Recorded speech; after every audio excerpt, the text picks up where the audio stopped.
all right, for one of these months, I'm going to go rent a house out down the street Right. you know, and Right. stay there just to unlock $50,000 of losses. IRS defaults it to a foreign corporation, meaning it's a separate taxpayer from you. That's different in the US. If you set up an LLC in the US and purchase a rental property, you're getting that liability protection, but it's still a flow through. Income and losses are going to flow through to your personal tax return. If you have losses in the next couple of years, it's a pretty bad deal being in a corporation. If you sold it, it's going to be ordinary income, which is going to be bad.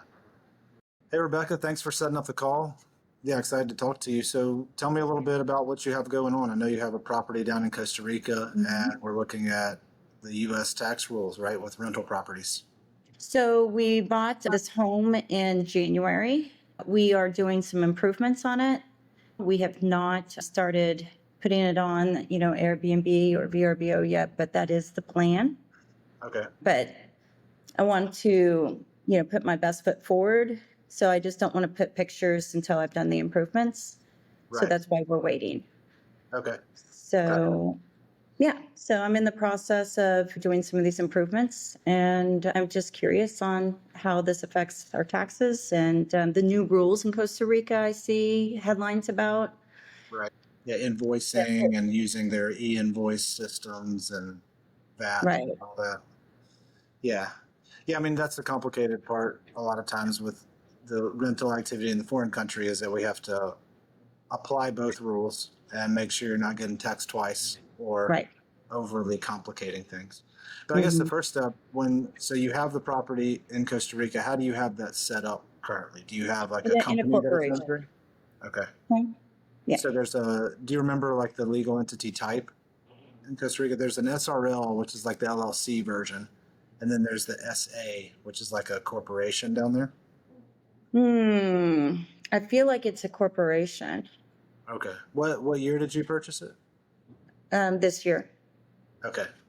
I mean, we I can can, double check that I can because definitely check on that. in my experience, they used to set things up in Costa Rica with the SA because the tax rules were different and Right. before, like as far as like capital gains and things go. But now generally they set things up as an SRL, which is like the LLC, or limitada is the Well, other way they call it.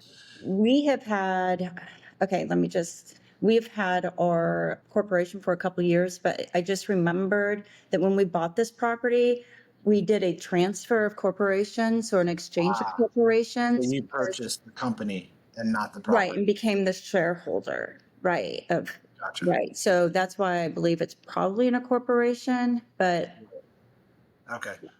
I mean, so the first step, I guess, is understanding the entity classification rules in the US. So when you have a corporation in Costa Rica, which is probably the SA in that mhm, scenario, but either way, whether it's an SA or an LLC down there, if it's providing liability protection to the owner, the mhm, IRS defaults it to a foreign corporation, meaning it's a separate taxpayer from you personally. Whereas it's different in the US, like if you set up an LLC in the US and purchase a rental property, you're getting that liability protection, but it's still a flow through because income and losses are going to flow through to your personal tax return. So that's not the case in like a foreign corporation setup. Right now, it's going to be blocked by this foreign corporation. And technically, you'd need to file a Form 5471 uh, on your personal tax return to report the foreign corporation piece. If it's owned in the foreign company and you do have income, like you sell it for a gain, that's going to be mhm, ordinary income taxed like mhm. wages, as opposed to a capital gain where if you own it directly or through a flow through, it can be taxed like a long-term capital gain at the lower 20% or whatever. Mhm. So generally, we want that company to be a flow through. We don't want it to be a corporation because the 5471 is complicated and you get a worse tax result when you sell it. Your situation, it worked out fine because first of all, you didn't have a gain in the first place, and even if you did, it still would have been capital because you sold the stock in the company, Right. not the land itself. With this new property, now it's a little different scenario because you're going to be renting this property out, and let's say you sold it in the future. If you rent the property out, that's going to be income to the foreign corporation, Mhm. which you're not going to benefit from the deductions from that company at all because it's not going to come up to your personal return. It's going to be taxable in Costa Rica if you have net income. If you have a loss after depreciation and things like that, it's going to sit in the corporation and it doesn't even roll forward to the next year. So, like if you have losses in the next couple of years, it's a pretty bad deal being in a corporation. Oh, Plus, if you sold it later, it's going to be ordinary income, which is going to be bad. So, the first step is we want to make sure that that company is in a flow through status, which means we just have to make an election on your U.S. tax with the U.S. taxes to treat the foreign company as a flow through. okay. It's a simple thing. We have time to file that election for 25. What's a little tricky in your case is that you didn't purchase the property, you purchased the stock in the company. So Mm-hmm. when you make the election, it's treated like a deemed sale. Well, I guess I'll ignore it because in your case, we're going to be able to go to the initial purchase date, so that complication won't actually happen. So we can ignore that. So if we go back, if we make that election for you as of the purchase date, then next year it's going to be treated just like a U.S. LLC would if you had a rental property in the U.S. So it's a flow through. You have to file this form with your U.S. tax return, but it's not a big deal. It's a form. Do you own it personally, or you and a spouse, or how? My spouse and I, yeah. Okay, so it'd be a partnership. So you'd file this foreign partnership form with your U.S. tax return. And the benefit of that, it's a form 8865, would need to be filed with your personal tax returns each year after we make this election. Otherwise, we need to file the form 5471. Okay. So do I But need to set up like a partnership or an LLC in the US to have it flow through or?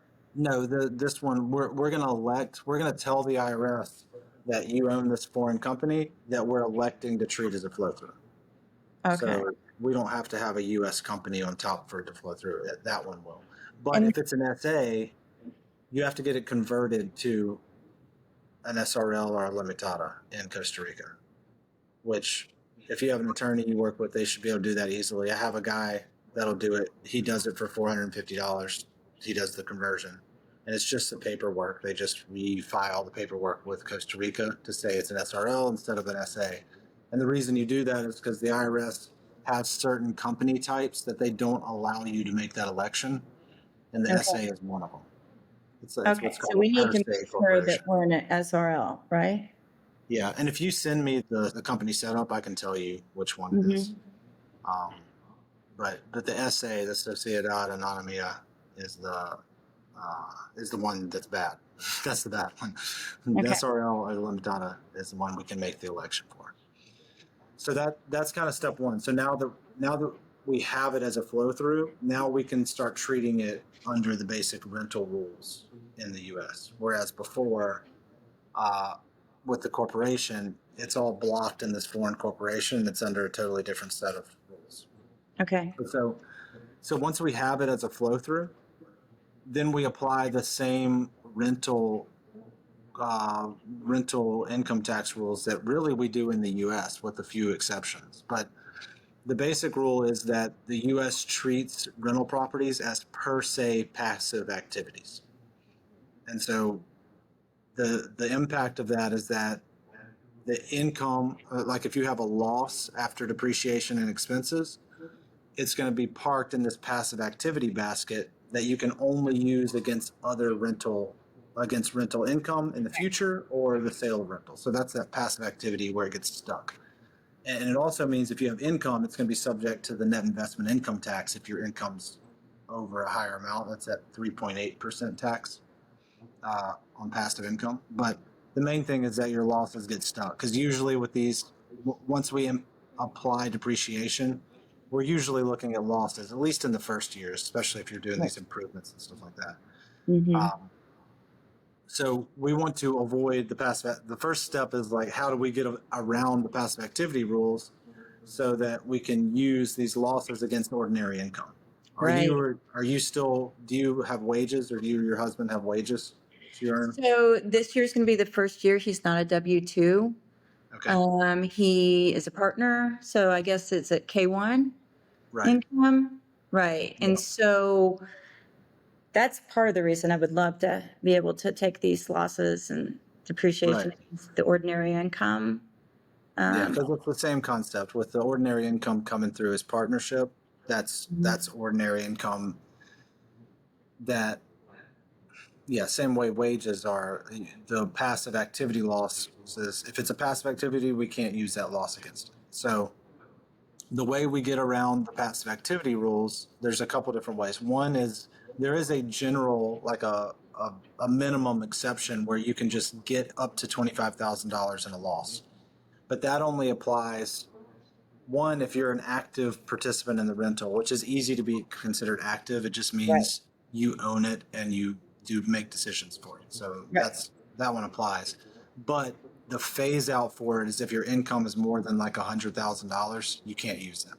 So once 100,000 you, on this property or, no, just your total income for the oh, year. So you get phased out of that real quick. oh, So that one, once that one doesn't apply, so then the next step is you can be considered a real estate professional. So to be a real estate professional, you have to materially participate in the property, which means 500 hours of work, like towards the property, which is easier than you think to document and show. uh, but 500 hours or 100 hours, and you're spending more time than someone else. So where that gets in trouble is like if you have a rental property management manager. company. Yeah, Mm-hmm. exactly. Then you'd have to prove, if you only spend 150 hours a year, you'd have to prove that's more than what they spend. But if you don't have a property manager, so material participation is pretty easy if you don't use a property manager. I have a property manager down here. Yeah, But, with all the construction and stuff, like I'm planning on being down here like 3 weeks next month, maybe even right. 2 in September. I'm constantly meeting with people. So I think that would, Yeah, I mean, I think we just need to document that. First of all, you may get over the 500, yeah. over an entire year. If we can document the time you're spending on it, which I think we can get there, I can help you try to map that out. Okay. But then it doesn't matter whether you have a property manager or not. Right. To get over that 500. Right. Otherwise, we need to show that you're spending more time than them, which means we need to kind of figure out how much time they're spending, and then, but Right. we can get there with that. But Which isn't a so ton right now because we are not on the market, right? For right, rent. and that's So, the thing, is that like that's an annual test that we'd have to do. So right. like this year it could be a lot, but next year maybe a little more tricky once you have it Mm-hmm. like set up and going. Right. Um, but that's material participation. Then on top of that, you have to show, for a real estate professional, they have an additional requirement, and that is, it's instead of 500 hours, it's 750 hours, and you can't spend more time doing something else during the year. So, like, if you're a full time employee, you'd have to prove you spend more time on the rental than you do your job. So, like, for your husband, that's not going to work for sure. No. So then, where it can work is if a spouse doesn't have like an employed job, then we can show, Mm-hmm. that you're spending more time on that than you are some other like earned income. So if you have no other earned income, like wages or ordinary income, then it's really a 750-hour test we have to meet. And in that case, if we can get there to that real estate professional concept, then it's ordinary income and it's all deductible against your personal return.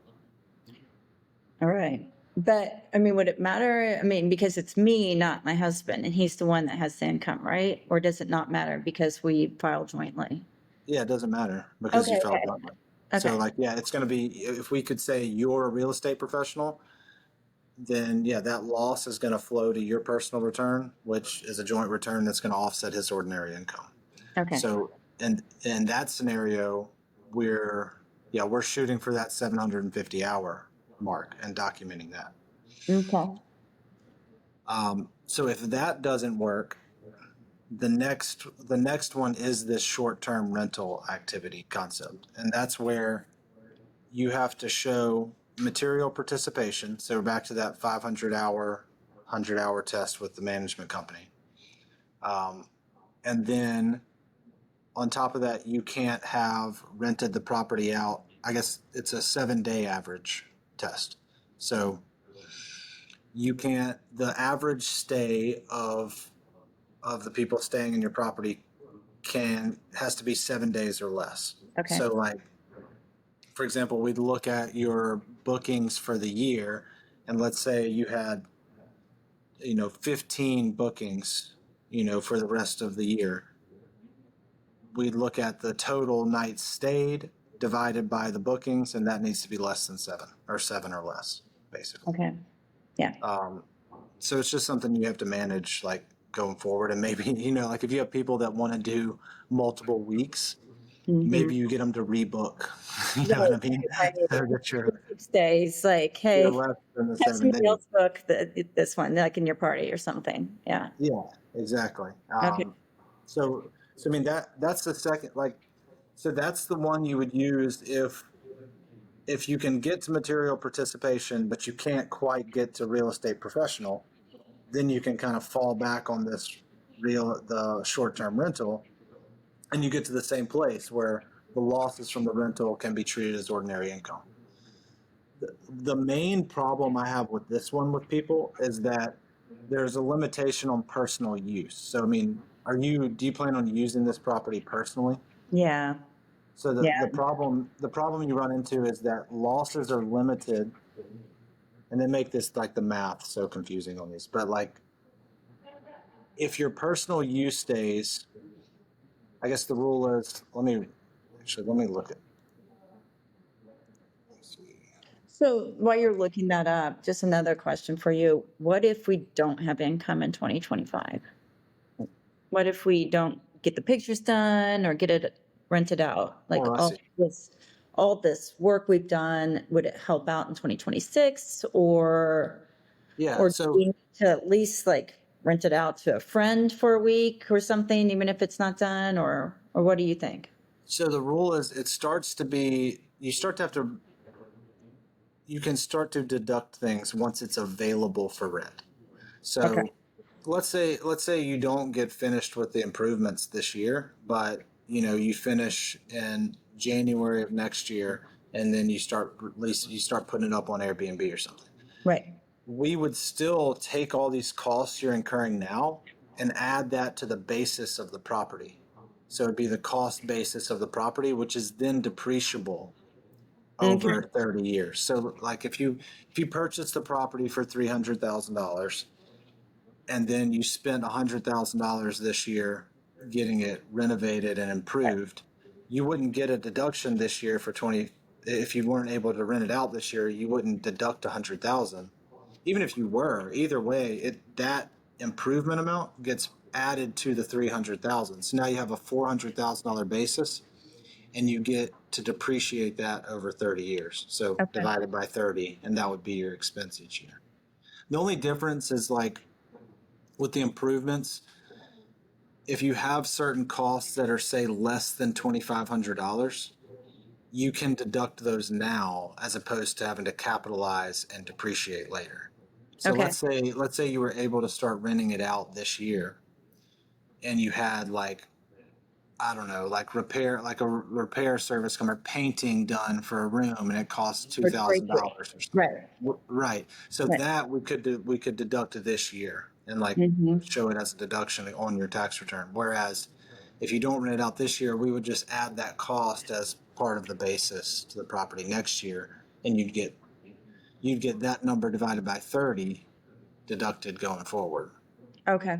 So even without rental income, those smaller costs like redoing the terrace outside for 1,500, Yeah. blackout curtains, that stuff Right. can be taken off this year, or? Only if it's available for rent this year. Oh, okay. And then, Otherwise, we have to add it to the basis and depreciate. okay. Okay. Which, So you don't lose it. It's yeah, just yeah, yeah. a It's timing here nor question. there. Right. Right. Okay. And And, then, and and most likely, like, how much did you purchase the property for? I mean, most likely, depending on how much you're planning on renting this thing out, you're probably not like making. It's probably not going to be a net income after depreciation anyway. You're probably going to have losses. Okay. So, I mean, we don't really need, I guess what I mean is you don't really need the acceleration of expenses Okay. because you're probably going to be in a net loss after depreciation anyway. Because if you think of like just depreciation, if we say 600 divided by 30, that's a $20,000 deduction every year Right. just on depreciation. So like if Mhm. you would have to have, if you think of it, let's say you have 10,000 of additional, I don't know, it'd be more than that. Let's say you have another $20,000 of just expenses during the Right. year. You'd have to have more than 40 grand of rental to be hitting a net taxable profit, you know? Okay.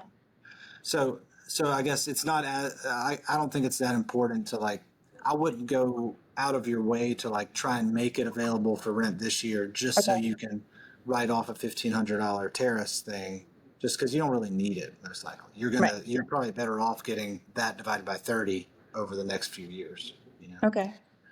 And then, Um, okay, just real quick, what kind of record keeping should I be keeping? Like travel down here, airline tickets, rental car? I mean, can I write those off or yeah, add those to my total expenses or right. what? Definitely this year, the cost you're incurring like for travel to the Mhm. property and things like that, that's going to be deductible. I mean, the rule technically for travel is that if you're in Dallas and you go down to Costa Rica for the rental property, you can deduct the total cost of your travel if the primary purpose of the trip Mhm. was for the rental property. Right. And so far this So year it's been. Yeah. right. So in those cases, yeah, you're going to want to track that uh, that Okay. travel and those costs separately. I mean, Okay. I would even say like it may be worth having a separate bank account for Mhm. the rental. Like, and I was it thinking doesn't about. have to be in Costa Rica. You could have a U.S. bank account that Mhm. you're using specifically for the rental. That way, it's just easier to track. Um, as I was far as thinking like, having like a separate credit card too. yeah, It'll be so much easier to track it that way. yeah, that's what I would do. Because I mean, what's going to happen ultimately at the end of the year, your accountant's going to come to you or whoever, and they're going to need your expenses for the rental property each year, and then like if I'm doing it, we're going to figure out, what do we need to add to the basis of the property so that we're depreciating the right number, just for tracking purposes. Otherwise, it gets really complicated, like trying to Okay. figure out your costs throughout the year. Yeah. I mean, I'm pretty good. I've been keeping pretty much everything, all the receipts and all the on a spreadsheet and in a Google Drive. Right. Yeah. Yeah. So I mean that's perfect. So yeah, track those things, but then with the travel, I mean the main thing is that you have to prove, the primary purpose of the trip being rental related. And so that definition, like all these definitions are tricky because there's not like a rule for what does it mean for primary purpose. Because obviously when you go to Costa Rica, you're not just working on the rental, you're going to have personal time, Right. whatever. But I guess primary purpose, it does not mean that more than 50% of your time in Costa Rica needs to be related to the rental. It Mm-hmm. means that we need to track that you wouldn't have gone down there Right. other than for that.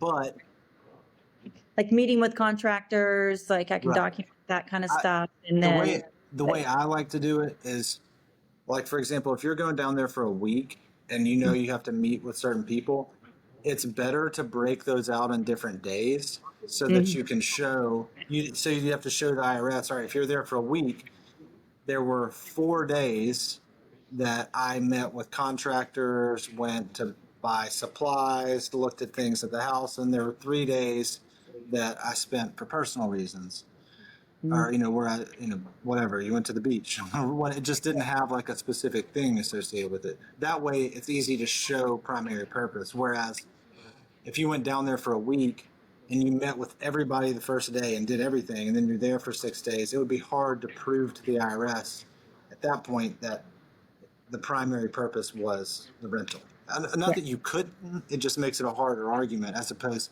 it's easier to argue like a weighting of days. It's like these Right. days were rental, these days weren't, as opposed to like we had one rental day and then we're there for 6 days.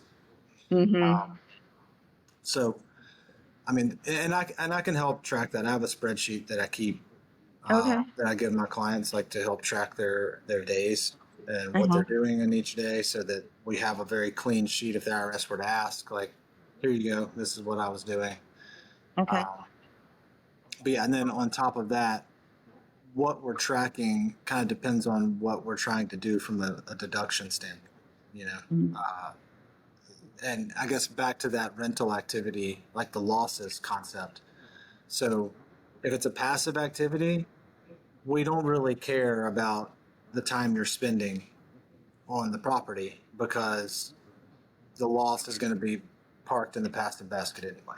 So Mhm. we still want to deduct as much as we can, so that later, if you sell it, if you have income, we're using those losses against it. We don't want to like give away deductions, but the time is not as important because we're saying it's passive. But if we're doing the real estate professional or the short-term rental, we have to prove material participation. So then that's a different, so that tracking is kind of separate. So we need to prove the time you're spending throughout the year, either more than 750 or more than 500. Okay. So So the way the I short term, just, okay.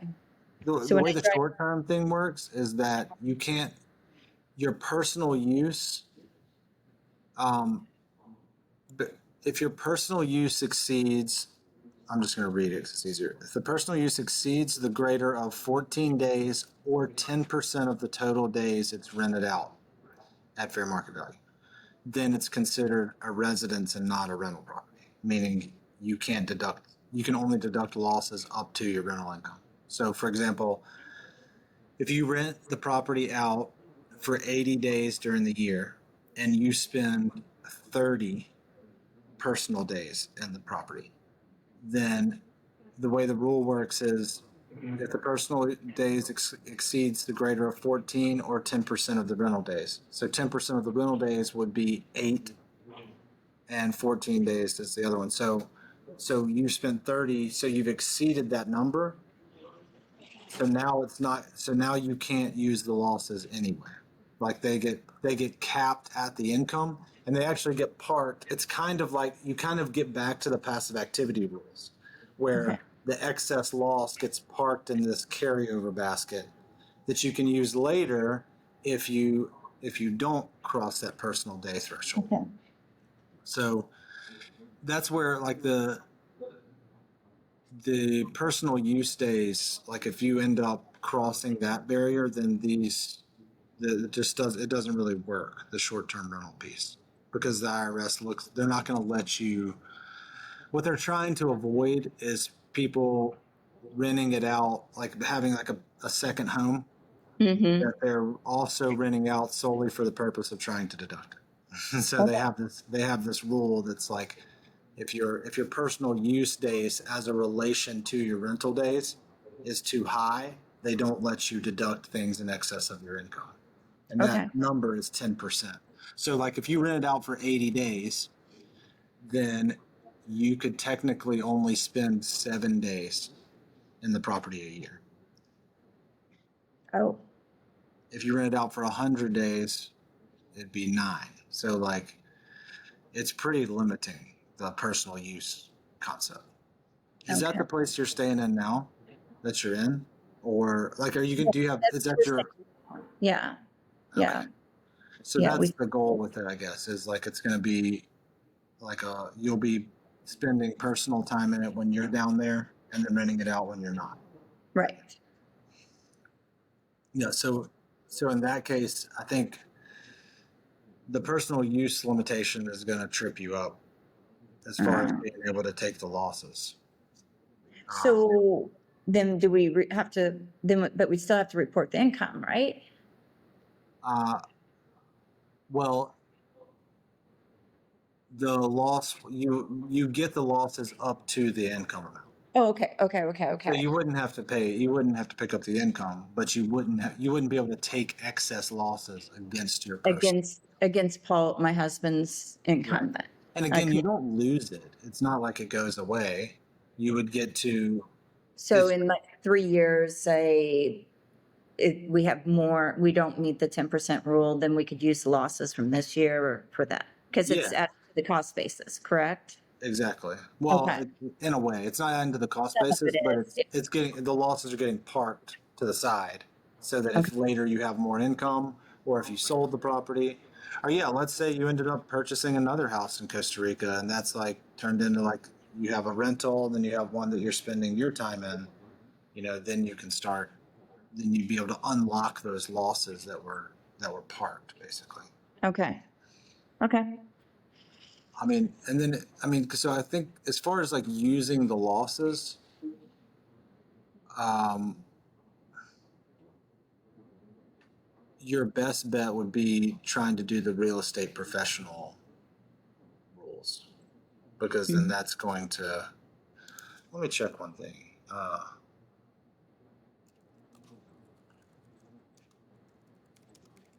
So after the call, we're going to drive into San Jose, go shopping for things that we need to finish out the house so it can be rented, and then we'll come back.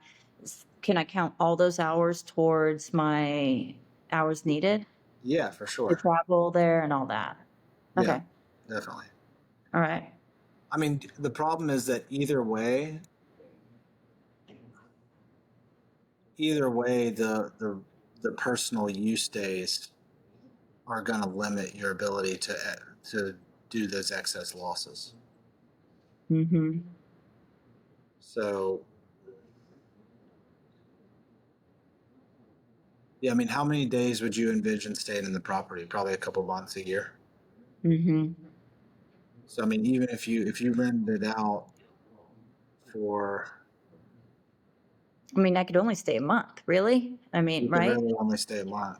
Yeah, Because one because month even is if you rented it out for 300 days, right. It still wouldn't offset.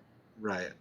So Yeah. if you stay more than a month, basically, then you're gonna get tripped up by this personal rule. Even if the purpose is to come down here and work on things, right? No, For I'm sorry. for it Yeah, to in become that a in that rental. case, it's not considered a personal use day if you're there and staying in the property solely for the purpose of working on the property. Right. Let me put that. Let me find that exact It's so rule. Let me make confusing. it Like so. our last trip down here, we spent like 2 half days, like going to furniture stores looking for stuff, right? Right. So two of those, what? I don't remember how long, 5 days, then could go towards. Towards the rental piece and Okay. not. Right. So I mean, I guess that would be that's the math that we need to basically work against is how do we lower the personal use days relative to the rental days? You know, Okay. that's gonna be tough to get under that. Like if you end up spending 2 months there, it's gonna be tough to get it down under the 30 days.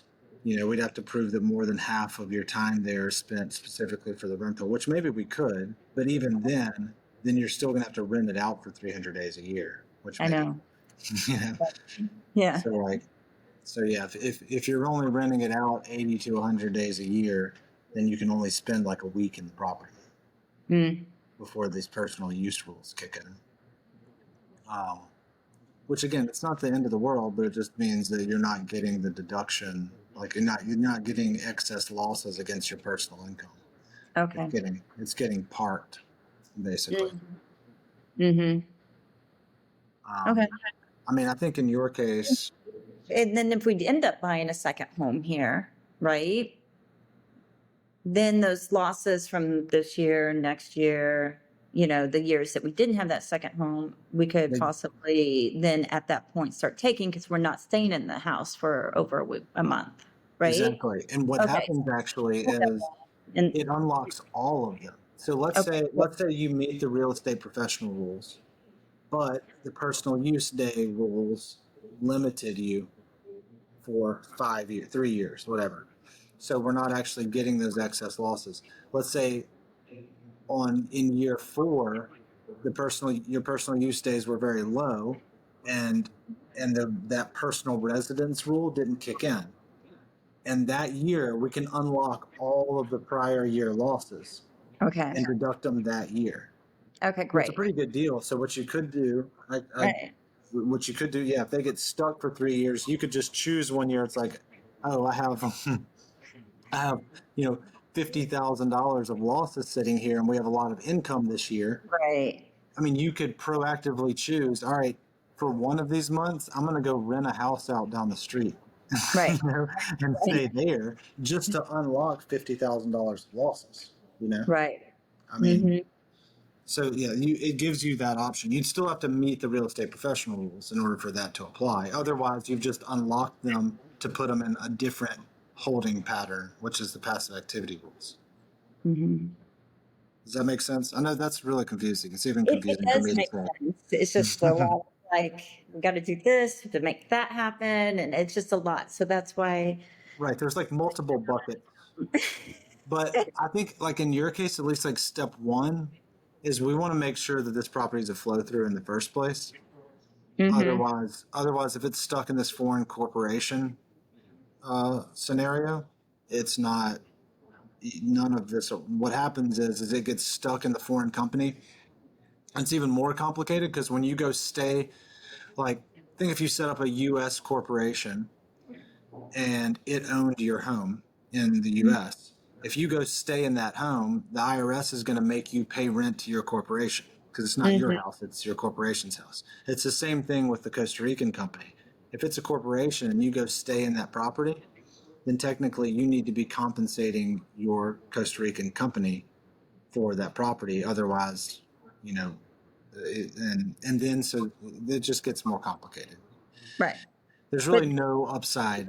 right. What'd you say? So if I rent my home, that income comes obviously back to us, right? Like if Right. I, It goes into your foreign corporation, right. But I which you guess put that on your US. would be personal use days, right? Well, Unless they um, check to see it's me renting it. well, in that case, the personal use days don't matter because it's in a foreign corporation, so it's not on your tax return. So what happens is Okay. you pay income to the foreign corporation, and then it falls under. That's where it gets more complicated, where it's these anti-deferral rules. Because if you set up a non-U.S. corporation, the general rule is you don't pay tax until you take the money out of the company. So what Mhm. people would do is they just park stuff in foreign corporations and then it's never taxed in the US at least until they take the money out. So you could just defer it forever. Like that's what Mhm. these big mega corporations do. Like Google and everybody, they have money parked in Cayman Island companies and just never bring it back to the US and they'd spend it. And it's, so the IRS came up with these anti deferral rules to say if it's a certain type of income, we're going to tax you on it regardless of whether you take the money out of the company. And Okay. passive income is that. So rental income gets trapped under these anti deferral rules. So what would Mm. happen in the foreign corporation's perspective is you'd pay rent to your foreign corporation, which would then subject you to tax on the income you paid it.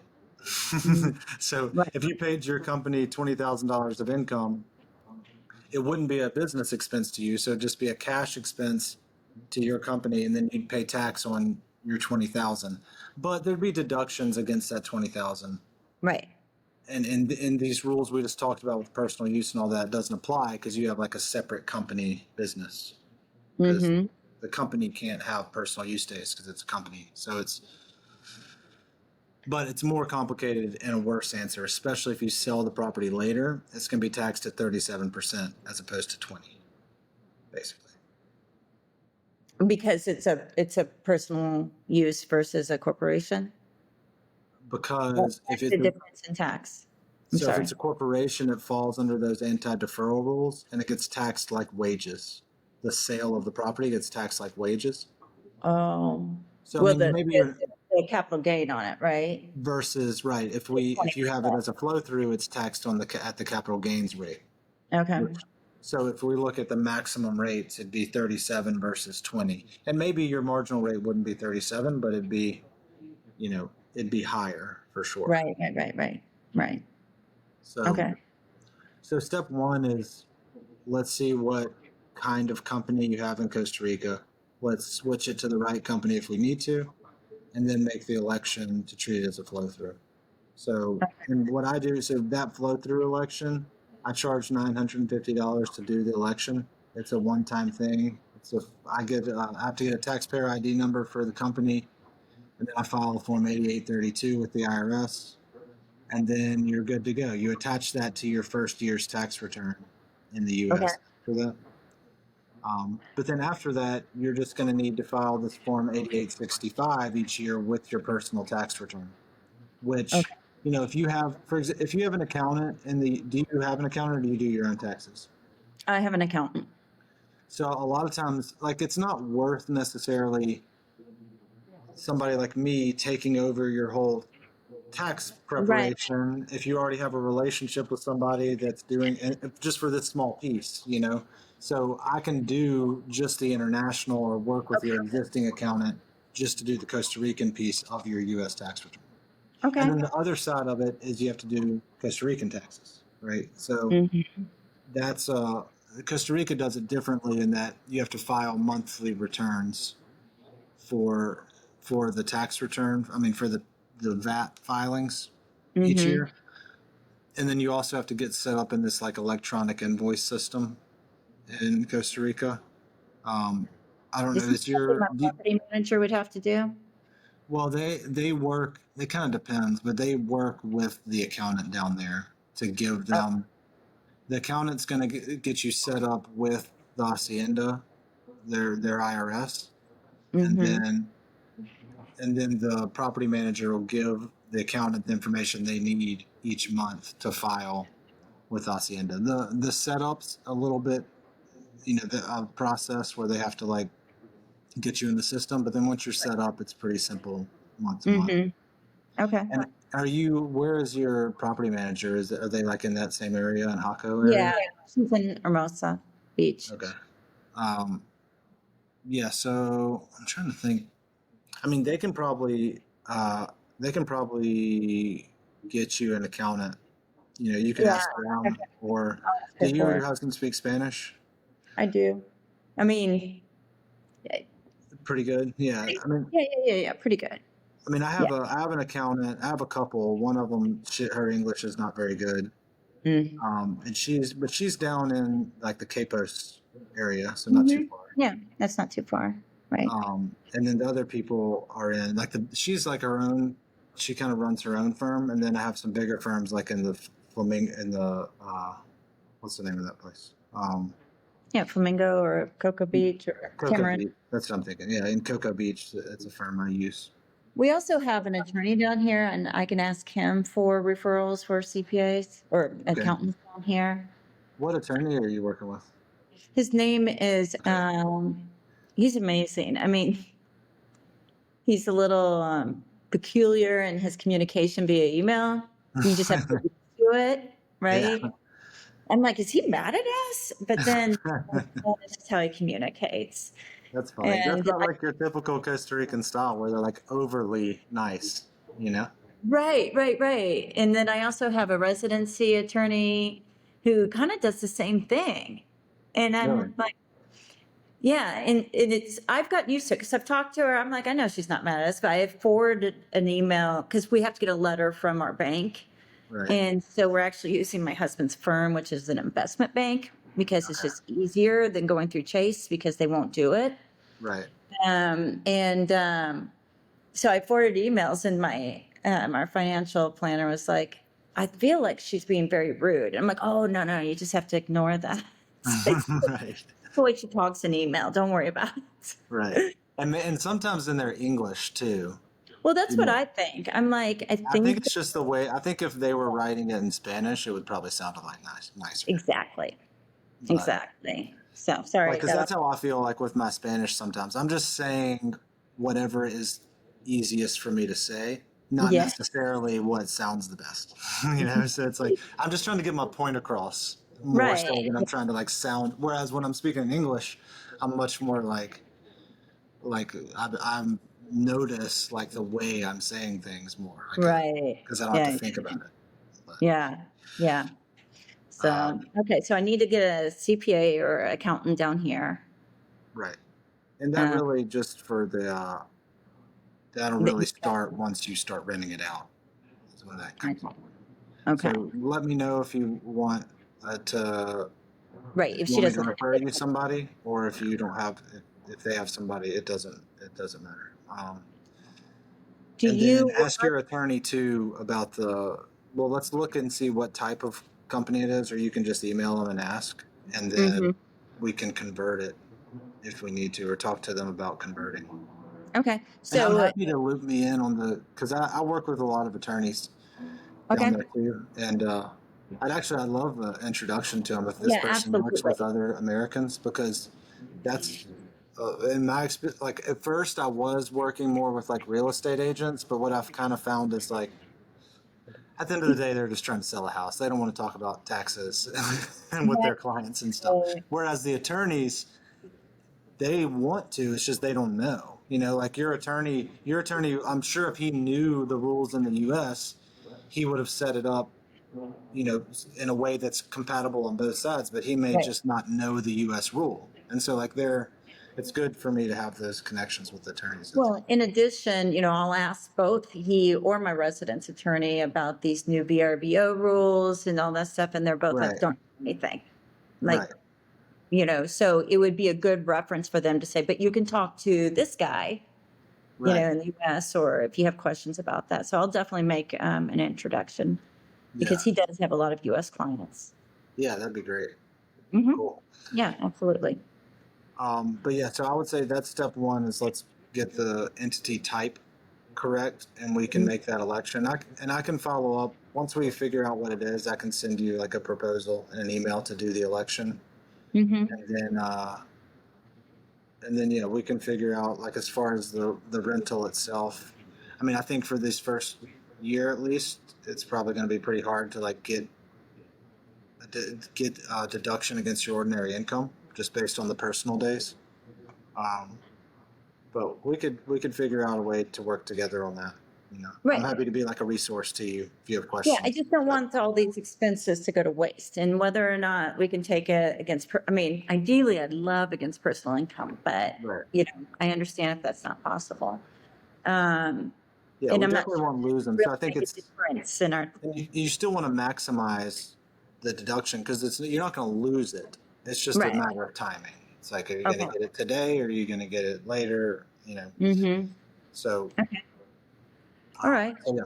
So let's start with that, and then we can once we get the company organized correctly, and we have an idea of timing on the rental. I'm happy to be connected with your account in the U.S. too, so Yeah, I can just kind of because then I can tell them what needs to be done, and then they can decide whether it's something they're comfortable doing or if they or if they want like. you to find it, Yeah. right. Where's Okay, your is your accounting firm in Dallas?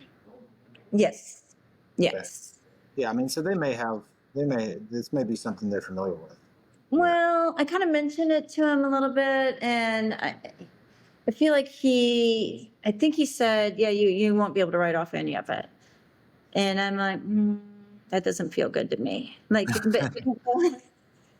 Right. I I don't- mean, I guess and sometimes I get if people aren't familiar with that process, they right, go a lot of times they just revert to like it doesn't work. right, Like yeah, whereas which I mean they may be right, but like mm-hmm, and if they didn't mention like the company classification status to you, then they yeah, probably aren't that familiar with working with foreign companies. yeah. It's kind of, I felt like out of sight, out of mind. They don't need to know about it. Right. Like the And IRS. in most firms' defense, like it's not that common of a thing. So like if that's kind of how I started my business is that I'm in Alabama and there's a lot of like regional local firms here that have like 1 to 5 international clients. And it's Mm, just you're not doing it enough to really like get an expertise in doing that. right. So like Yeah. I work with a lot of CPA firms just with their 1 to 5 clients just Mm-hmm. because it's not worth them like hiring or learning this rule Right. for that person. And Right. you might be that person. You might be their one international person now, and they don't know what to do. Yeah, so I'll definitely make an introduction with you and our CPA and just say, that, want to connect you guys. I can kind of talk him through the rules, and then he can, because it may be that maybe he has somebody else in the firm that works with this, and he just hasn't looped that person in yet. It's one guy. It's just one guy. Okay. Yeah. Then yeah. Mhm. Yeah. So that sounds good. So let's start there, and Okay, then great. we can kind of keep down this road of complicated rental property rules as the as the questions come up. Uh-huh. Okay, awesome. All right. Perfect. Good deal. Paul, do you want to meet our new foreign CPA? Oh, sure. I'll let you introduce my husband here. Okay. Yep. This is my husband, Paul. This is Hey, Paul. Alex. Hi, how you doing, Alex? Nice to Hey, meet very you. good. Good to So meet you. he's going to help us figure out like how to maximize any sort of write-offs and all that, because I don't think he's that familiar with it. Okay, that sounds good. Yeah, Mhm. it's a combination of getting it set up correctly, and then maximizing deductions to the extent we can without getting in trouble. Okay, Okay. yeah, great. Nice to meet you. How Thanks are for your things help. in Costa Rica right now? I haven't. I was there last July. I love this time of year. Yeah. In Costa Rica, Yeah, the heat it's, doesn't bother me. It doesn't bother y'all either, being from Texas. yeah, Yeah. it's the rain here is definitely different. It's cleaner. It's actually soothing, and I mean everything about Costa Rica is soothing. So I guess I haven't spent much time down there, so it's probably different. Like most of my time is I stay in Brasilito in Guanacaste. It's Oh, near yeah. near Flamingo and Tamarind, kind of in between those two. But Mm-hmm. like, so in the fall, like the rain's pretty bad, but it's real dry. Like yeah, in that's the, what we love Tamarindo, Guanacaste, but it's just so dry and like is it's it bad. not like that in your No, area? no, It's no, more no. humid.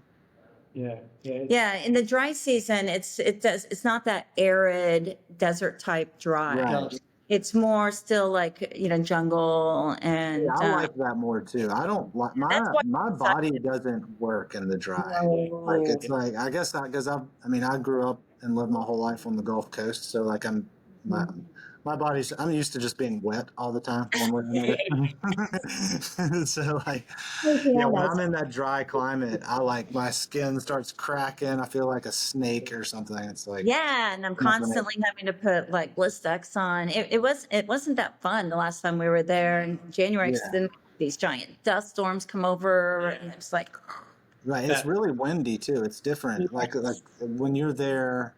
Right, because I'm always there like February, March time, Mhm. and like the wind is crazy. I mean, you'll get like 80-mile-an-hour gusts, like yeah. just on a random day. It's like it's It's pretty intense. we like it a lot better down here. Yeah, we've never experienced anything like that down here. Yeah, yeah, it's Yeah. calmer down there. But Yeah, there's that's my always next trip. up high. There's always like a nice breeze, Right. like, and so you can sit outside to eat all the time. It's lovely down here. We like it. Yeah. Obviously, it's hot down here. Yeah. So I guess let's figure out the type of company you have, and you can loop me in with your attorney there and the Okay, guy in the great. U.S., and then we can go from there. Perfect. Okay. Awesome. And then you'll provide me with that spreadsheet once we get going Yep. and to keep track of all my stuff. And then I can go back and kind of recreate our prior trips down here. Okay. Yep. Sounds good. Perfect. Well, this is very productive and I look forward to working with you. All right. Likewise. Good talking to you. Okay. Thanks, Alex.